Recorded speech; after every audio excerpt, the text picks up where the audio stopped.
바벨론 포로로 끌려가 그발 강가에서 눈물 흘리면서 비참하게 살아가고 있는 현실이었습니다.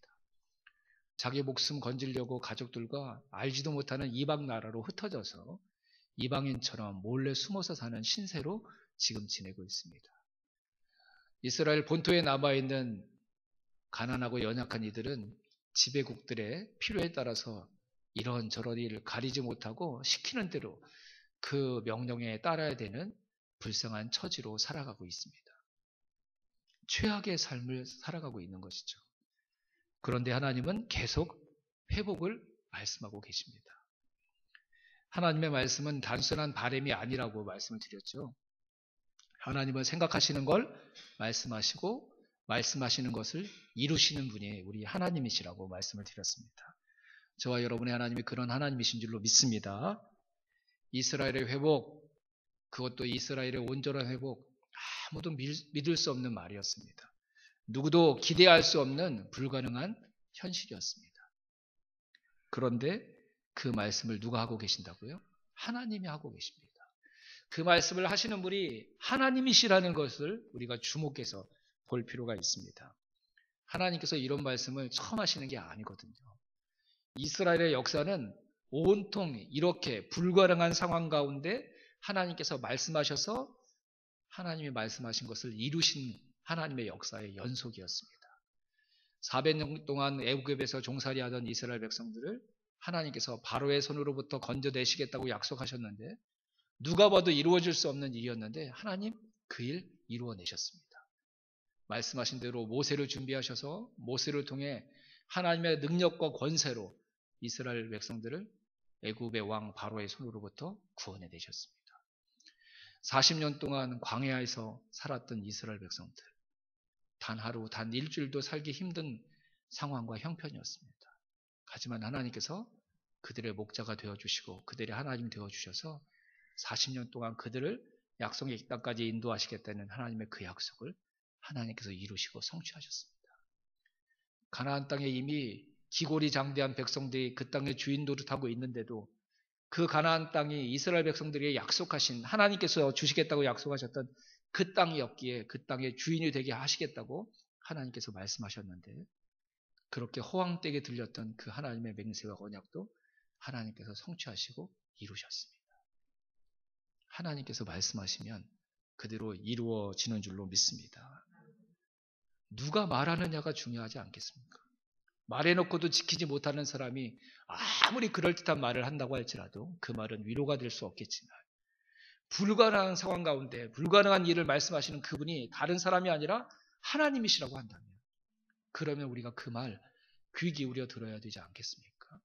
그 말 붙들고 하나님이 말씀하시는 그 소망이 나의 내일이 될 것이라고 우리가 고백할 수 있는 사람들 되어야 될 줄로 믿습니다. 하나님의 말씀은 다릅니다. 하나님이 말씀하시지 않는다면 그 어떤 것도 이루어지지 않습니다. 그래서 저와 여러분에게 가장 무서운 게 뭔지 아십니까, 여러분? 하나님의 침묵입니다. 하나님이 나를 향해 말씀하시지 않는 것만큼 두렵고 견디기 어려운 상황이 없는 것입니다. 왜요? 하나님이 말씀하셔야지 무엇인가가 이루어지거든요. 하나님은 늘 저와 여러분의 인생을 향해 하나님의 선한 일을, 선한 계획을 말씀하고 계시는 하나님이신 줄로 믿습니다. 인간은 하나님의 말씀을 통해 인생을 바라보는 존재입니다. 저는 성경을 읽으면서 인간이 이런 존재구나라는 이 사실을 분명히 더 깊게 깨닫고 있습니다. 인간은 달리 인생을 사는 존재들이 아니에요. 하나님의 말씀을 통해 내 앞날을, 내가 살아갈 영원한 삶을 바라볼 수 있는 그 존재가 바로 우리 인생인 줄로 믿습니다. 나의 앞길이 궁금하다면 하나님의 말씀을 보고 들어야 합니다. 그 말씀 가운데 하나님께서 나와 이 세상을 향해 이루실 하나님의 뜻과 계획이 담겨져 있기 때문입니다. 미래가 불확실하다고 불안해할 것이 아니라 내 앞날을 향해 지속적으로 말씀하고 계시는 하나님의 말씀을 귀 기울여 듣고 봄으로 인해 우리의 미래를 선명하게 바라볼 줄 아는 하나님의 사람들이 다 될 수 있기를 주님의 이름으로 축원합니다. 나라를 잃어버린 이스라엘은 아직 절망의 상태가 아니라고 전 믿습니다. 무슨 말씀이세요? 나라가 완전히 멸망당했는데요. 이스라엘의 자랑이었던 성전이 무너지고 불타서 없어졌는데요. 백성이 이렇게 뿔뿔이 다 흩어졌는데요. 절망의 상태가 아니라니요. 아닙니다. 저는 분명히 믿습니다. 이런 현실이 이스라엘 백성들의 현실일지라도 절망의 상태가 아닙니다. 왜요? 하나님이 지금도 그들을 향해 말씀하시고 계시기 때문입니다. 오히려 물질적 풍요를 느끼며 살던 이스라엘의 부흥기가 더 큰 이스라엘의 절망기였습니다. 아무리 말해도 듣지 않는 이스라엘을 향해 하나님께서 침묵하실 때가 바로 그때였습니다. 쉼없이 하나님의 선지자들을 보내셔서 하나님의 뜻과 계획을 말씀해 주시는데도 그들의 삶이 그릇되고 잘못되었다고 돌이키라고 얘기해 주는데도 듣지 않았던 이스라엘 백성들을 향해 더 이상 하나님께서 말씀하실 수 없는 그 상태. 그 상태가 세상의 눈으로 볼 때는 이스라엘의 부흥의 절정기였지만 영적인 눈으로 볼 때는 가장 큰 절망의 시간, 어둠의 시간이었던 것입니다. 하나님의 말씀이 아직 나에게 들리고 있다면, 내가 아직도 그 말씀을 볼 수 있는 상황 가운데 있다면 아직 희망이 있는 것이 분명합니다. 하나님의 말씀을 붙드는 저와 여러분이 될 수 있기를 주님의 이름으로 축원합니다. 절망은 하나님께서 저주로 우리에게 주시는 게 아니에요. 절망은 인간인 우리 스스로가 선택한 우리의 어리석음의 결과입니다. 하나님의 말씀은 늘 우리 곁에 있습니다. 하나님은 늘 최선을 다해 우리에게 말씀을 주시는 우리의 하나님이십니다. 절망은 우리 스스로가 우리에게 소망을 가져다주는 이 통로를 거부하고 우리가 내버릴 때 우리에게 필연적으로 찾아오는 우리가 원치 않는 불행한 손님인 것입니다. 그 손님을 하나님께서 보내신 것이 아니라 우리가 선택하는 것이고 내가 선택하는 것이죠. 성경은 지혜로운 인생, 바른 인생을 그래서 이렇게 얘기합니다. 삶의 중심을 자기 자신이 아니라 하나님께 두는 인생. 그들이 지혜로운 인생이고 바르게 인생을 살아가는 사람이라고 성경이 이야기하고 있습니다. 지혜의 근본은 여호와 하나님을 경외하는 것이다. 그래서 우리 인생이 행복해지고 평안해지려면 내가 원하는 걸 추구하는 사람이 아니라 우리의 인생의 중심이 되셔야 되는 하나님이 원하시는 것을 추구하는 삶을 살아갈 때 저와 여러분의 삶이 진정으로 평안해지고 온전한 샬롬을 누리고 회복을 경험하게 될 줄로 믿습니다. 이번에 우리가 읽고 있는 에스겔서에서도 우리는 이런 중요한 사실을 한 가지 배울 수가 있습니다. 하나님께서 정말 우리에게 원하시는 것이 무엇일까? 하나님께서 정말 나에게 원하시는 것이 무엇일까? 저는 에스겔서가 절망 가운데 있는 이스라엘 백성들에게 그것을 얘기해주고 있다고 믿거든요. 오늘 우리가 읽었던 본문 가운데 그 중요한 답이 한 가지 담겨져 있습니다. 우리 각자가 원하는 회복이 있고 우리 저마다가 추구하고 싶어하는 행복의 그림들이 있습니다. 근데 여러분 중요한 건 내가 다다르고 싶고 내가 성취하고 싶은 그 행복의 모습, 행복의 삶의 그림들이 있는데 중요한 건 우리가 그것을 스스로 만들어낼 수 없다는 거예요. 우리에겐 그런 지혜도 능력도 현저하게 부족하다는 사실입니다. 그런 참된 평안과 행복을 우리에게 가져다 줄 수 있는 분은 절망을 소망으로 바꾸실 수 있는 우리 하나님. 나에게 정말 그 삶을 주시고 싶어 하시는 하나님의 생각을 아는 그 삶을 우리가 살아갈 때 그 진정한 행복과 진정한 샬롬의 삶이 저와 여러분의 것이 될 줄로 믿습니다. 하나님께만 희망이 있다는 것을 우리가 잊지 않고 살아가는 하나님의 사람들이 되시기를 주님의 이름으로 축원합니다. 우리의 마음과 생각은 죄와 이기심으로 심각하게 오염되어 있습니다. 정말 그 상태가 심각합니다. 우리만 모르는 것 같아요. 우리 자신만. 우리 모두는 하나님의 나라가 내 삶에 이루어지기를 원하지 않고 내 나라가 내 삶 가운데 이루어지기를 다 원하고 있습니다. 다 감추고 살 뿐이죠. 모두가 그 강력한 욕망 가운데 살아가고 있습니다. 하나님의 뜻이 내 삶 가운데 이루어지고 세워지는 것이 아니라 내 뜻이 하나님을 꺾어서라도 내 인생 가운데 세워지고 성취되기를 원하면서 살아가는 것이 우리들의 모습입니다.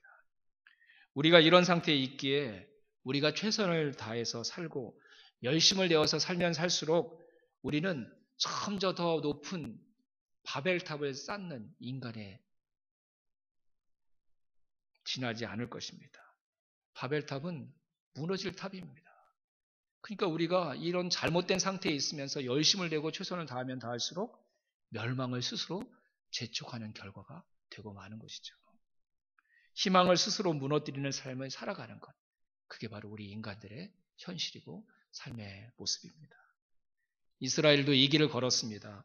하나님을 인정하라는 말에는 귀를 닫고 오직 자신의 생각대로만 그들은 살았습니다. 하나님의 백성으로 불리는 특권을 그들이 받았음에도 불구하고 이스라엘은 절망에 빠지는 길에서 벗어나지 못하고 말았습니다. 절망에서 벗어나 다시 희망의 길로 돌아오기를 원한다면 한 가지 꼭 기억해야 합니다. 내가 아니라 하나님께서 주인 되시는 삶으로 돌아와야 된다는 것입니다. 내가 원하는 일상이 회복되고 내가 원했던 부와 물질과 풍요가 내 삶에 회복되고 이런 게 여러분 진정한 회복이 아니라는 거예요. 우리의 인생의 본연의 모습인 내가 주인이 아니라 하나님이 주인 되시는 그 삶으로 돌아오는 것, 그게 진정한 회복인 줄로 믿습니다. 그래서 내가 원하는 것만 추구하는 삶에서 우리가 떠나 나를 사랑하시는 하나님, 그래서 나를 위한 바른 인도자가 되어주고 싶어 하시는 하나님을 내 인생의 주인, 내 인생의 주어로 인정하는 그 삶으로 돌아오는 것, 그게 진정한 회복인 줄로 믿습니다. 이것만이 인생에게 유일한 희망을 얻을 수 있는 길이었던 것입니다. 하나님께서 불가능해 보이는 이스라엘의 회복에 대해서 말씀하시면서 결국 하나님께서 마지막에 무엇을 말씀하고 계시는가? 전 이걸 주목해서 봐야 된다고 믿습니다. 이제 에스겔서가 거의 마무리되고 있는데 하나님께서 이스라엘의 그 온전한 회복을 계속 말씀하시고 마지막에 무엇을 말씀하고 계시는지 우리가 이 에스겔서의 마지막 부분을 주목해서 볼 필요가 있다는 것입니다. 정치적으로 분단되었던 북이스라엘과 남유다가 하나 되는 것. 그래서 한 나라가 될 것이다. 그 어떤 외부의 대적들로부터도 하나님께서 안전하게 온전히 지켜주실 것이다.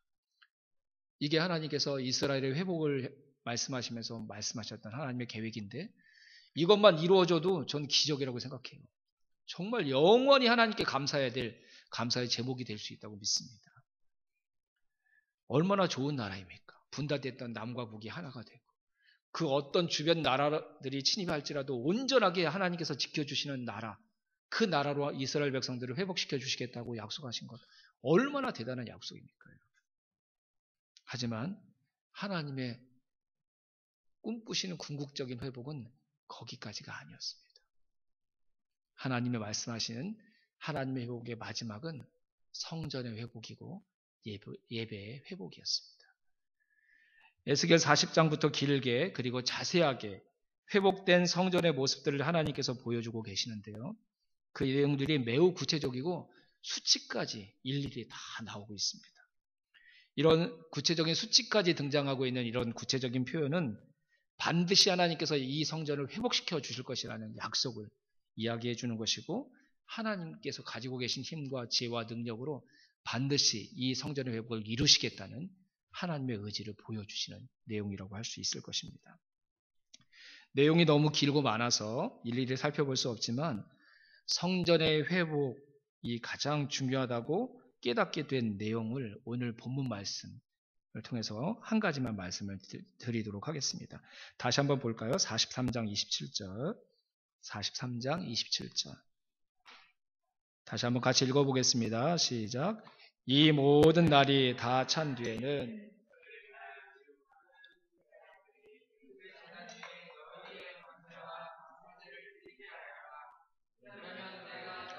기쁘게 받아들이겠다. 나 주 하나님의 말이다. 아멘.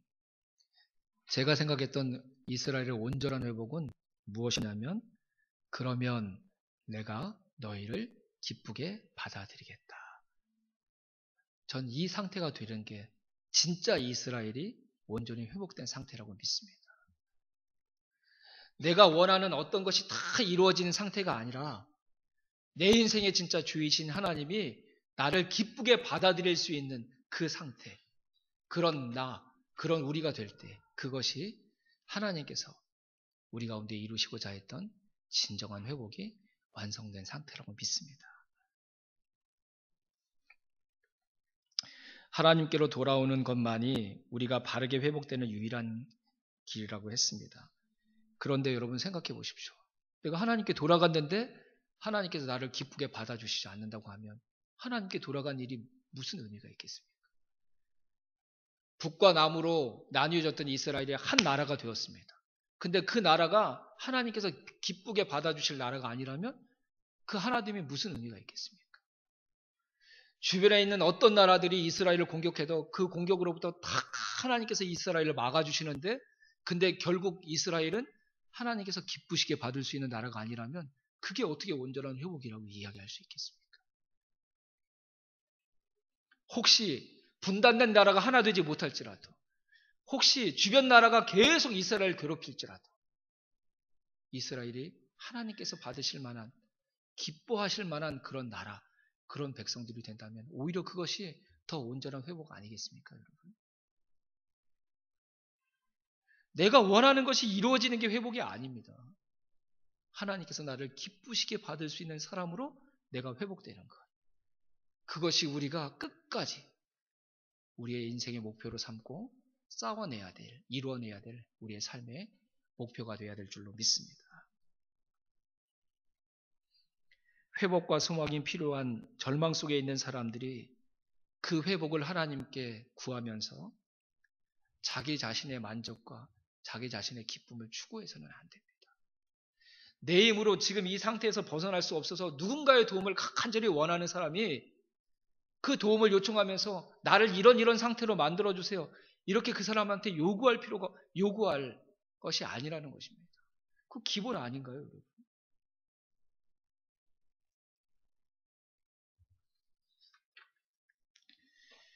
인간이 추구해야 할 회복의 핵심은 분명합니다. 하나님을 기쁘시게 하는 사람으로 내가 회복되는 것입니다. 하나님이 나 때문에 기뻐하시는 그 삶으로 돌아가는 것.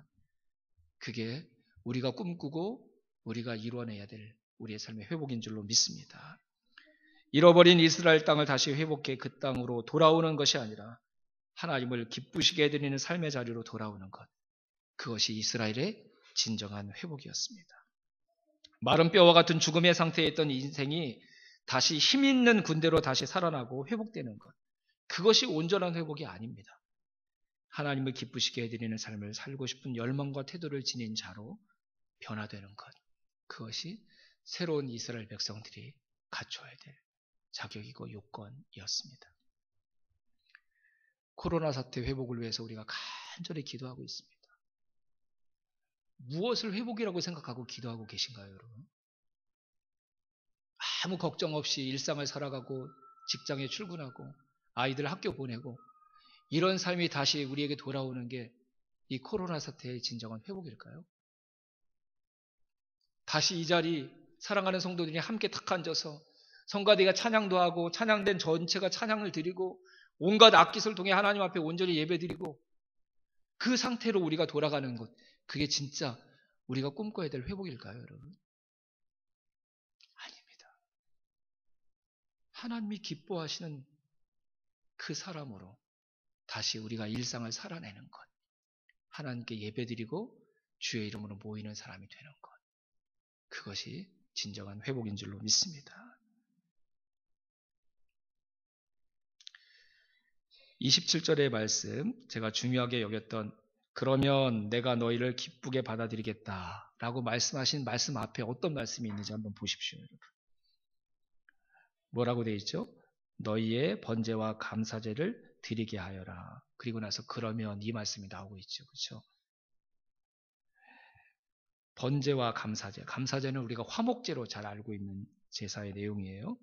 그러니까 하나님께서 이스라엘 백성들을 기쁘시게 받으시기 위해 중요한 건 뭐냐면 온전한 번제와 감사제가 하나님께 드려지는 것이 먼저 선행되어야 된다는 것입니다. 그래서 이 에스겔 40장부터 43장까지 성전의 회복 환상을 보여주실 때 그 제단에 대한 이야기가 굉장히 강조돼서 얘기되고 있어요. 그 제단에서 무엇이 드려지기 때문일까요? 번제와 감사제, 화목제가 드려지기 때문입니다. 번제와 화목제, 친교제의 의미가 무엇일까? 이것만 말씀드리고 말씀을 마치겠습니다. 번제는 나를 죽이는 제사입니다. 나를 부인하는 제사가 번제입니다.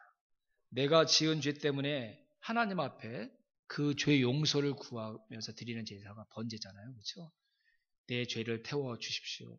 재물이 죽는 것처럼 죄 지은 제가 대신 저를 대신해서 죽는 것입니다. 이걸 고백하면서 죄 지은 내가 하나님 앞에 죽는 것, 나를 부인하는 것, 이게 번제의 핵심입니다.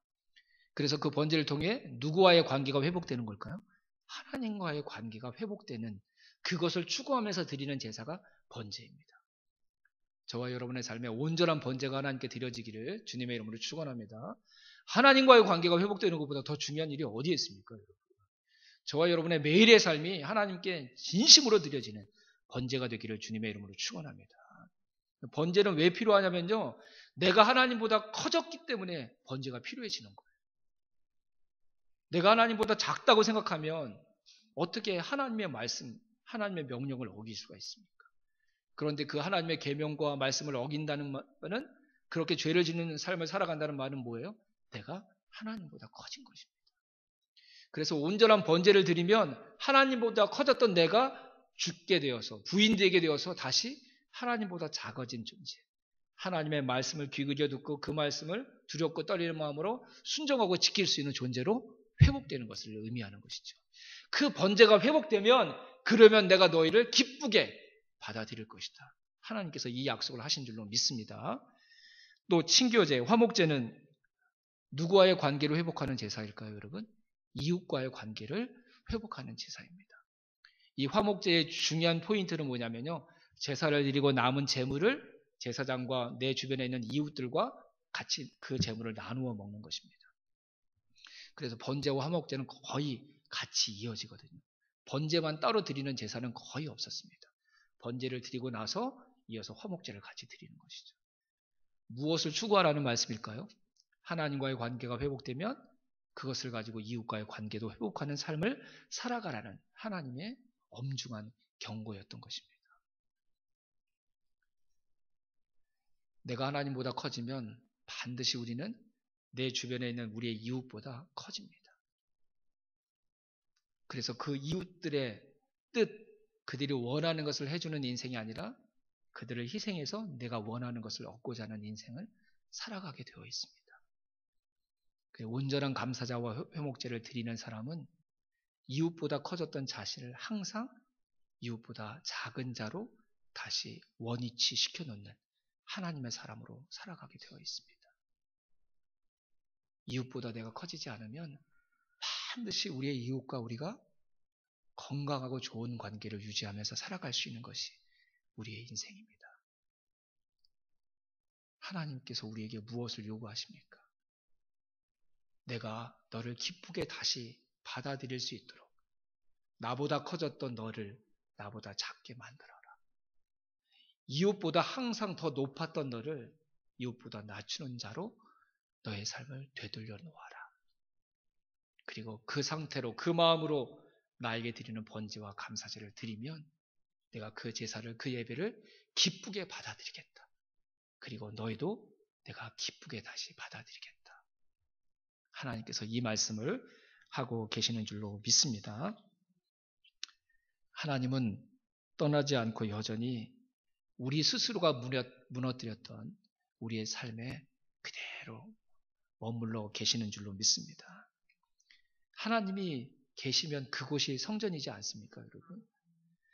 눈에 보이는 성전은 전쟁에 의해서 무너졌지만 진정한 성전이신 하나님은 여전히 이스라엘 가운데 계셨습니다. 사람들은 이스라엘이 멸망당했다고 얘기했지만 하나님이 그 폐허가 된 땅에 여전히 계셨기에 이스라엘은 여전히 있는 것이고 그 성전은 여전히 유효한 것입니다. 이제 이스라엘이 온전한 번제와 친교제를 드리는 자로 바로 선다면 하나님은 다시 하나님의 백성들을 기쁘게 받아들이시겠다는 이 약속대로 이스라엘을 받아들이실 것입니다. 그리고 이전에 얘기했던 마른 뼈와 같았던 그들을 군대로 회복시킬 것이고 나뉘어졌던 남과 북이 하나가 되게 하실 것이고 주변에 어떤 강력한 나라들이 이스라엘을 공격할지라도 그들을 온전히 지켜주시는 그 약속도 하나님께서 함께 지켜주실 줄로 믿습니다. 이 온전한 회복, 그래서 하나님의 영광이 이스라엘과 온 열방 가운데 드높아지는 이 아름다운 회복이 저와 여러분의 삶 가운데도 일어나게 되기를 주님의 이름으로 축원합니다.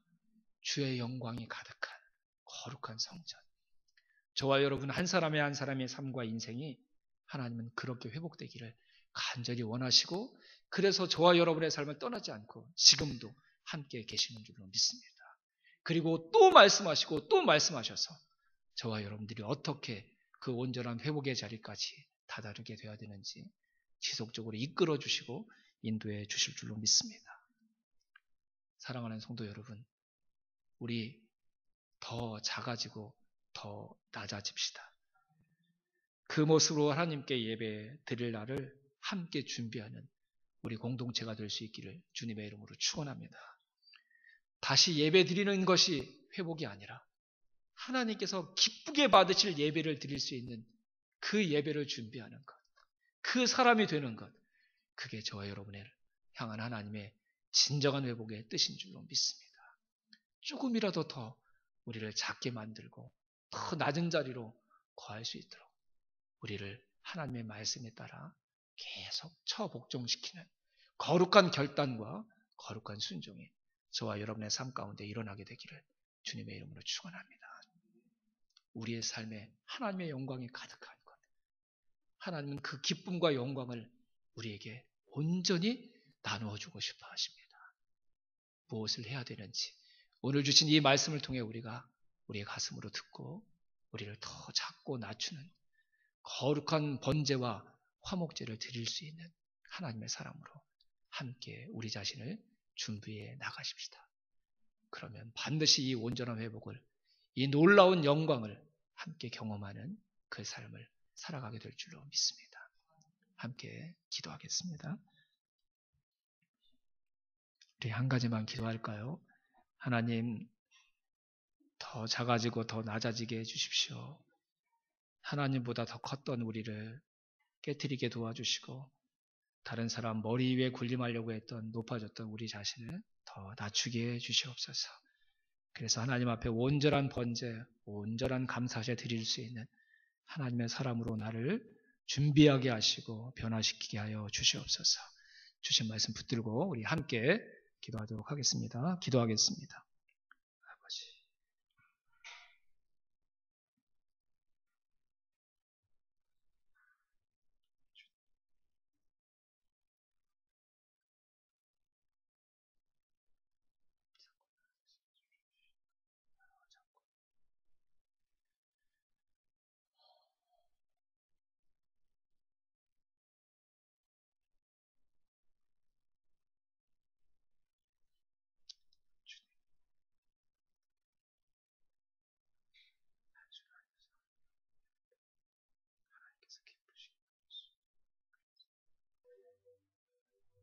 작고 낮아지는 것 두려워하지 않았으면 좋겠습니다.